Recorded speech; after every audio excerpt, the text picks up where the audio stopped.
उल्टा चश्मा बिकने वाला होता तो आज यहाँ नहीं होता है। मैं राहुल गांधी के हाथ में किताब देख रहा हूँ तो वो बाबा साहब के विचारधारा पे चलने वाले राहुल गांधी जी है। संविधान बचेगा, लोकतंत्र बचेगा, संविधान के अधिकार बचेंगे तो आप बचेंगे, नहीं तो आरएसएस बीजेपी वाले आपको देश के अंदर गुलाम बना देंगे। असली तो गड़बड़ी जो है चुनाव आयोग करवा रहा है। चुनाव आयोग के गले अंदर बीजेपी का पट्टा है, पैसों वालों को पट्टा है, अडानी अंबानी का पट्टा है। हमारी डेमोक्रेसी हाईजेक हो गई है। इस वक्त बिहार में 101% इंडिया गठबंधन आ रहा है।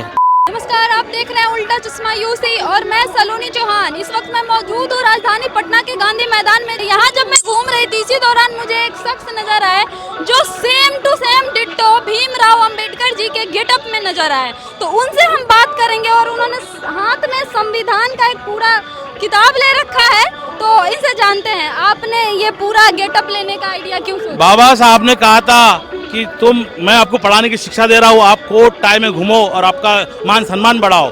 लेकिन बाबा साहब के जो मैं जब से 20 साल से किताब लेके घूम रहा हूँ, क्योंकि मैं देख रहा हूँ कि इसके अंदर सब देशवासियों का हक अधिकार बचा हुआ है, शिक्षा स्वास्थ्य बचा हुआ है, रोजगारी बची हुई है। तो यही हम गलत लोगों के हाथ में दिए, इससे बाबा साहब जाते कहे गए अगर संविधान अच्छे लोगों के हाथ में होगा तो वो अच्छा है और बुरे लोग के हाथ में होगा तो बुरा होगा। जब मैं 2015 की 11-12 के अंदर संविधान हाथ में लिया था, जब संविधान जय संविधान नारा लगाया था, तो आज मैं राहुल गांधी की मुझे जैसे नारा देख रहा हूँ, मैं राहुल गांधी के हाथ में किताब देख रहा हूँ, तो वो बाबा साहब के विचारधारा पे चलने वाले राहुल गांधी जी है। इसीलिए मैं उनको सपोर्ट देने के लिए पूरे भारतवर्ष के लोगों से अपील कर रहा हूँ, आपकी उल्टा चश्मा के माध्यम से अपील कर रहा हूँ। अगर संविधान बचेगा, लोकतंत्र बचेगा, संविधान के अधिकार बचेंगे तो आप बचेंगे, नहीं तो आरएसएस बीजेपी वाले आपको देश के अंदर गुलाम बना देंगे और आपके आने वाले बच्चे भी गुलाम बनेंगे और आपका अधिकार छीना जाएगा। इसीलिए मैं इस संविधान के माध्यम से पूरे भारतवासियों को, जो चित्तरंजन मांझी होगा, जो पासवान का लड़का होगा, जो भी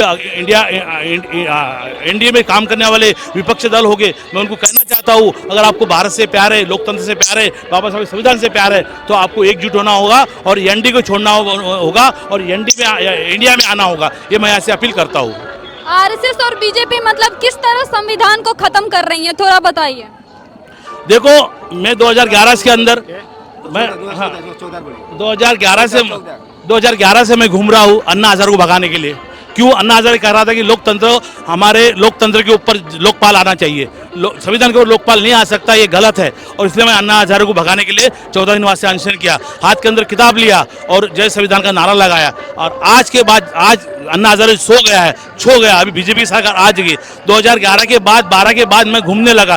2011 के अंदर जर्मनी ने कहा था कि आपके भारत से तुम्हारा ईवीएम हटा दो, ईवीएम में फ्रॉड होता है, मिसमैच होता है, माइक्रो प्रोसेस खराब हो जाती है, बैलेट यूनिट खराब किया जाता है। और वीवीपैट लगाने का कारण क्या है कि वो बैलेट पेपर नहीं गिनने की वजह से वीवीपैट हटाने का काम किया और कानून बदला, वीवीपैट के अंदर पूरा गिनती नहीं होना चाहिए। उसके बाद में अब हरियाणा में देखोगे, हरियाणा में चुनाव हुआ तो लोगों ने उनका प्रिंट आउट मीडिया मांगा, डाटा मांगा, तो उन्होंने तुरंत कानून बदल दिया। बाद में जब चुनाव का जो प्रक्रिया होता है उसके अंदर सीजिया होता है, वो उन्होंने हटा दिया। आज महाराष्ट्र के अंदर देखो चोरी हुई है, आप एमपी में देखो, आप यूपी में देखो, आप यूपी में हरियाणा, आप पंजाब में देखो, पंजाब में खुलेआम वीडियो के अंदर पकड़ा गया चोरी पकड़ते वोट पकड़ते हुए। तो ये सब चीज संविधान के घातक है, इसीलिए संविधान खतरे में है। इसे संविधान बचाने के लिए राहुल गांधी आज मजबूत नेता भारतवासियों को मिला है, इंदिरा गांधी के बाद, नेहरू गांधी के बाद में। बाकी हमारे जो भी पक्ष हो गए, जो छोटे मोटे बहुजन समाज पार्टी के पक्ष करते, अपनी अपनी बड़ी बातें करते, आज कोई भी रास्ते पे नहीं है, कोई भी धूप में नहीं है, सब अपने घर में सो रहे, इसी के अंदर सो रहे। और जो आज जनता गरीब आई है, इनके हक अधिकार बचाने के लिए जनता पूरे हम लोग 14-15 दिन से 17 दिन से हम लोग यहाँ पर यात्रा कर रहे, पैदल घूम रहे, पानी नहीं, खाने को नहीं, सोने को नहीं, फिर भी हम यात्रा के लिए, लोकतंत्र को बचाने के लिए हम घूम रहे। यही हमारा काम बनता है।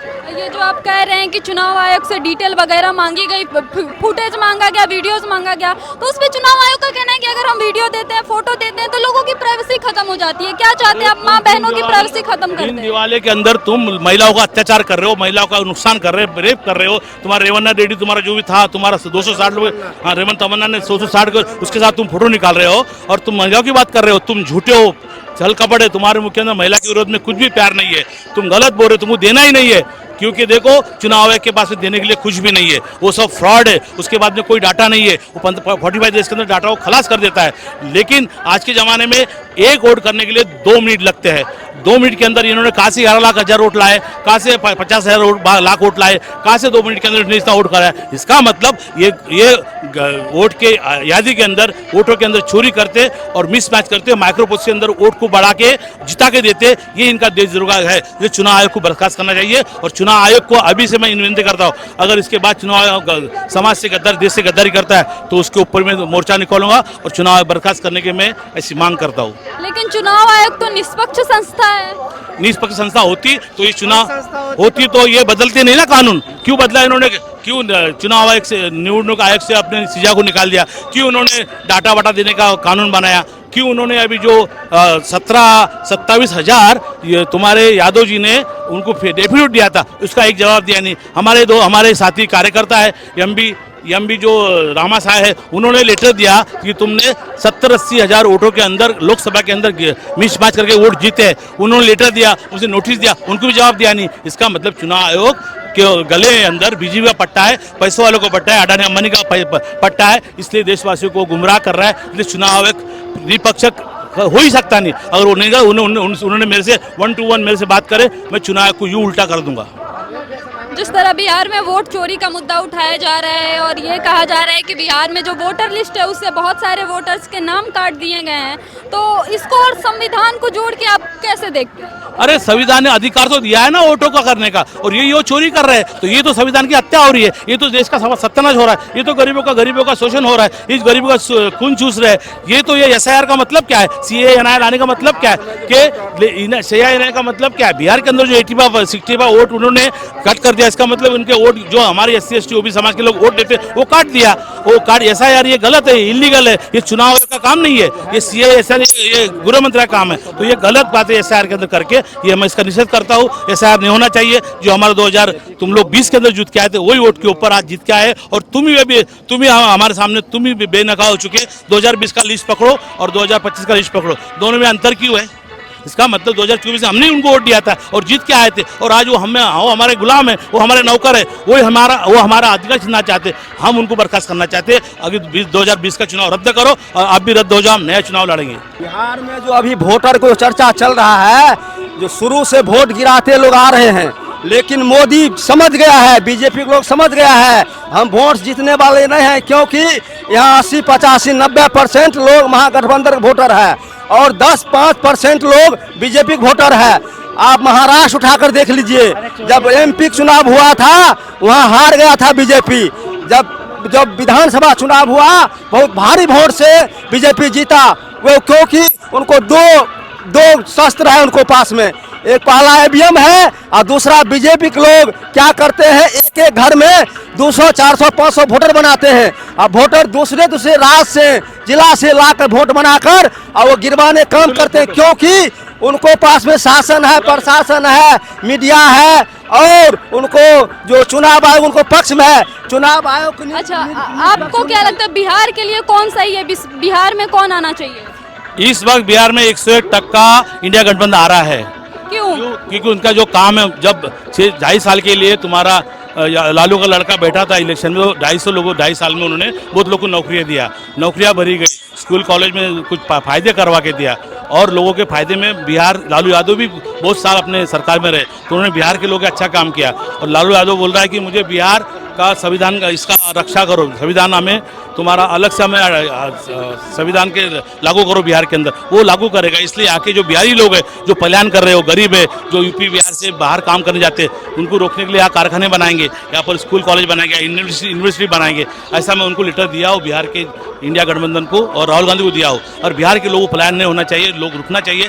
इसलिए छोटे मोटे पार्टी के भेदभाव में नहीं आना है। यहाँ पर बहुत पार्टियाँ खड़ी है, लेकिन उनके अंदर नहीं आना भेदभाव में, क्योंकि वो वोट काटने के लिए खड़ी है। मैं A party, B party, C party, D party, कोई सुवर्ण की पार्टी, कोई दलितों की पार्टी में इनको आह्वान करता हूँ। और आपको लोकतंत्र के ऊपर प्यार होगा, संविधान पे प्यार होगा, तो आपको अलग अलग चुनाव नहीं लड़ना है और बिहार वासियों को बचाने के लिए आपको एकजुट से इंडिया गठबंधन में खड़ा रहना है। इसमें ऐसे सब बिहार वासियों को अपील करता हूँ। एक शब्द में अगर यहाँ कुछ कहना चाहे, यहाँ के जनता को संदेश देना चाहे, तो वो क्या होगा? बस देश से बीजेपी मुक्त बिहार करो, भारत मुक्त बिहार करो, RSS मुक्त भारत करो। बिहार में इस वक्त चुनावी माहौल क्या है, कौन आएगा या फिर सत्ता परिवर्तन होगा? सत्ता देखिए, पहले तो ये देश जो है संविधान से चलना चाहिए। पहले चुनाव आयोग को समझना चाहिए कि ये सब जो है गड़बड़ी क्यों हो रहा है। आप पार्टी को एक पार्टी से क्यों मिल जा रहे हैं। देश सबसे ऊपर है, ना कि कोई भी पार्टी जो है, कोई भी पार्टी हो, कोई भी पार्टी नहीं है, देश सबसे ऊपर है। जैसे अभी पाकिस्तान से हुआ था ना, ऑपरेशन सिंदूर चला था, उसमें पूरा देश का आदमी एक हो गया था ना, हिंदू मुस्लिम सिख ईसाई जो भी धर्म के लोग थे सब एक हो गए थे, सब देश के साथ थे। इसलिए देश ऊपर रहेगा। नेता आते जाते रहेंगे, बदलते रहेंगे। असली वोट चोर कौन? असली तो गड़बड़ी जो है चुनाव आयोग करवा रहा ना। अगर मान लीजिए हम ही आपके साथ मिल जाए या आप मेरे साथ मिल जाइएगा तो मेरा जो ओरिजिनल रूप है वो दिखा पाइएगा, आप ही मिल जाइएगा। चुनाव आयोग को तो अपना जो संविधान में उसका जो दिया हुआ है उसके हिसाब से हर पार्टी को जो है एकदम टाइट रखना चाहिए। नहीं, हम किसी से नहीं मिलेंगे, हमको जो है किसी से मिलने का अनुमति नहीं है, सबसे ऊपर देश है। अगर चुनाव आयोग सही से काम करेगा तो कोई कहीं पे गड़बड़ी नहीं आएगा। क्या कुछ कहना चाहेंगे, क्या माहौल है बिहार में? ये बोलना चाह रहे हैं कि हमारी डेमोक्रेसी हाईजेक हो गई है, हमारी डेमोक्रेसी हाईजेक हो गई है। ये ज्ञानेश डेमोक्रेसी कैसे हाईजैक हो गई है? कैसे, आप देखिए, पहले मुख्य चुनाव आयोग के चुनाव में 3 लोग का जरूरत था, लीडर ऑपोजिशन, प्रधानमंत्री और अपना सुप्रीम कोर्ट का चीफ जस्टिस ऑफ इंडिया। अब वो हटा के 2/3 लोग अगर सरकार के होंगे तो अपने लोग को बैठाएंगे। अब गृह मंत्री और प्रधानमंत्री अकेला एक वोट, राहुल गांधी के वोट से कोई मतलब नहीं होता है। तो इस तरह अगर वो मुख्य चुनाव आयुक्त ही अपना बैठा सकते हैं तो हम तो कुछ भी कर सकते हैं। फिर आम जनता की जरूरत ही नहीं है वोटिंग का। हम वोट जितना चाहे मर्जी बढ़ा लेंगे, जब चाहे वोट जिसका दबवा लेंगे, जिसका सरकार चाहेंगे बनवा लेंगे। तो ये सरकार हमारी चुनी हुई है कहाँ? ये तो ज्ञानेश कुमार की चुनी हुई सरकार है। डाटा मांगते हैं ज्ञानेश कुमार से तो बरगलाते हैं, वो नेता के जैसे बात करते हैं। माताओं बहनों का वीडियो दिखा सकते हैं क्या? बाथरूम का वीडियो दिखाना है जो तुम नहीं दिखा सकते हो?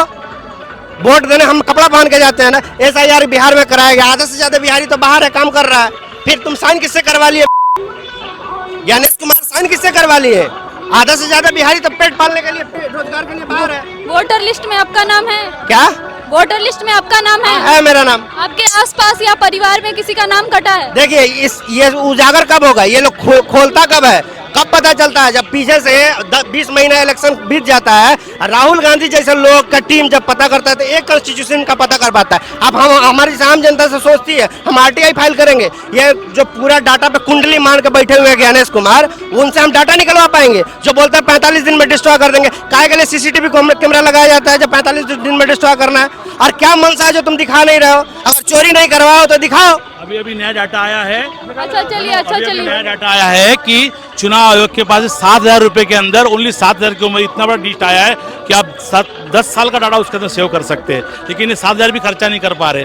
अभी भी जर्मनी से डेटा है। वोटर आईडी कार्ड को रेटिना से लिंक नहीं किया जा सकता है। आधार कार्ड को हम लोग फिंगरप्रिंट से लिंक कर रहे हैं, रेटिना से लिंक किए। अपना एक नंबर एक आधार एक व्यक्ति का हो सकता है, उस तरह हम वोटर आईडी कार्ड का नहीं बना सकते? क्या मनसा है? पूंजीपति की खरीदी हुई सरकार है। मीडिया को पैसा दिया जाता है, मीडिया लोग इनको दिन भर गुब्बारा बनाता है। और इनका हम लोग हर चीज में इंटरनेशनली हर एक रैंकिंग में पीछे गए हैं। आप हर इंडेक्स देखिए, जो जितना विकास का सूचांक होता है, सारे सूचांक में हम निरंतर नीचे जाते जा रहे हैं। मीडिया का गुब्बारा है। कुछ एंकर लोग आती है दिन भर मोदी का गुणगान करती हैं। पूरा जितने टीवी मीडिया है, यूट्यूब वाले मीडिया लोग, आप लोग ईमानदारी से पत्रकारिता कर रही है। आप मोदी मीडिया सबको मत कवर करो, ये सोशल मीडिया है, इसीलिए आज हम लोग जिंदा है। सोशल मीडिया नहीं होता ना, उल्टा चश्मा, शंभू, नेशनल दस्तक, बाकी बहुत मीडिया पे उन्होंने GR लाया है कि ये मीडिया बंद किया जाए। लेकिन उल्टा चश्मा बिकने वाला होता तो आज खड़ा नहीं होता है। बड़े गोदी मीडिया आज बिक गए हैं। तो आपने देखा एक व्यक्ति जो भीमराव अंबेडकर साहब के एकदम गेटअप में बन के आए थे इस वोटर अधिकार यात्रा में। तब तक के लिए देखते रहिए उल्टा चश्मा UC राजधानी पटना।